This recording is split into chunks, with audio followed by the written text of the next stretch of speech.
Hello friends, இன்றைக்கி நம்ம என்ன பார்க்க போகிறோன்னா கப் ஆஃப் க்ரீமி மேங்கோ எப்படி பண்ணலான்னு பார்க்கலாமா? வாங்க. அதுக்கு நான் ஒரு கப்பு இந்த மாதிரி மேங்கோஸை குட்டி குட்டியாக கட் பண்ணி எடுத்துக்கிட்டேன்.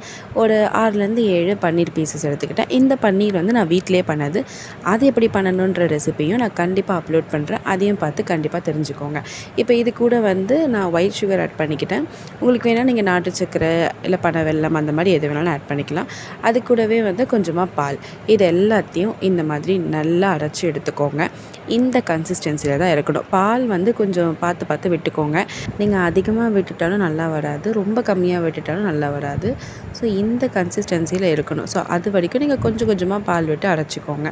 இதை ஒரு 5 hours கிட்ட நம்ம ஃப்ரீஸ் பண்ணால் கரெக்டான கன்சிஸ்டன்சியில் வந்துடும். நான் கொஞ்சம் அவசரப்பட்டு முன்னாடியே எடுத்துட்டேன்.